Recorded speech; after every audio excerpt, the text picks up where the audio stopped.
નમસ્કાર મિત્રો, સ્વાગત છે તમારું અમારી યુટ્યુબ ચેનલમાં. મિત્રો, મહિલા અને બાળ વિકાસ વિભાગ દ્વારા જૂની પેન્શન યોજનાનો લાભ આપવા બાબત એક મહત્વનો જીઆર ઘણા લાંબા સમય પછી પ્રસિદ્ધ કરવામાં આવ્યો છે. ગુજરાત જાહેર સેવા આયોગની જાહેરાત ક્રમાંક નંબર 23 ની નિમણૂક પામેલા બાળ વિકાસ યોજનાના અધિકારીઓ વર્ગ 2 ને જૂની પેન્શન યોજનામાં સમાવવા બાબત મહિલા અને બાળ વિકાસ વિભાગે જે પત્ર જાહેર કર્યો છે, જેમાં જણાવવામાં આવ્યું છે, નાણાં વિભાગના ઉક્ત વંચાણે લીધેલ ક્રમાંક 1ના ઠરાવથી તારીખ 1/4/2005 પહેલા માન્ય ભરતી બોર્ડ દ્વારા સ્પર્ધાત્મક પરીક્ષા પદ્ધતિ મારફત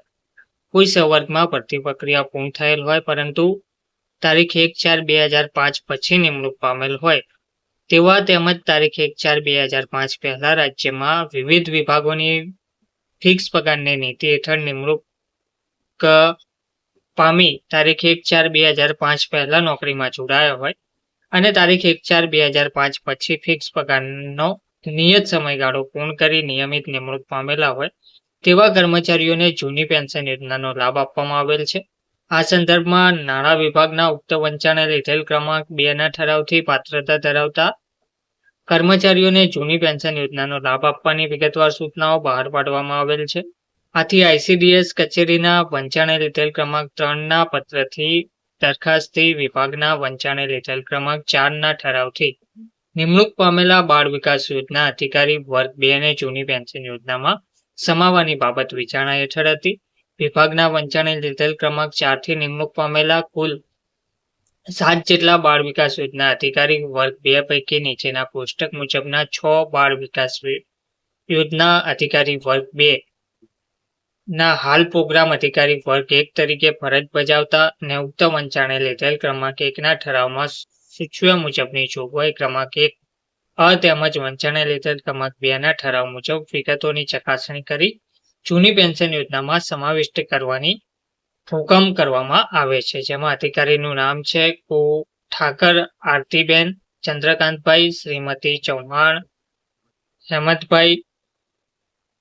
શ્રીમતી સોલંકી ગૌરીબેન લવજીભાઈ, શ્રીમતી દેસાઈ શારદાગીરી ચકુભાઈ,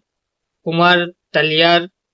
દક્ષાબેન દલજીભાઈ અને શ્રીમતી ચૌધરી રમીલાબેન સોમાભાઈને જૂની પેન્શન યોજનામાં સમાવેશ કરવામાં આવ્યો છે. તો સંબંધિત કમિશનરશ્રીની અરજી અન્વયે કમિશનરશ્રી મહિલા અને બાળ વિકાસની કચેરી આઈસીડીએસ દ્વારા રજૂ થયેલ દરમિયાનગીરી વિગતો તેમજ તેના આનુષંગિક આધાર પુરાવાને ધ્યાને લઈ સદર હુકમ કરવામાં આવેલ છે. જો રજૂ કરેલ આધાર પુરાવા અંગે ભવિષ્યમાં કોઈ પ્રશ્ન ઉપસ્થિત થશે તો હુકમ રદ કરવા પાત્ર થશે તથા સંબંધિત સામે નિયમો અનુસાર કાયદેસરની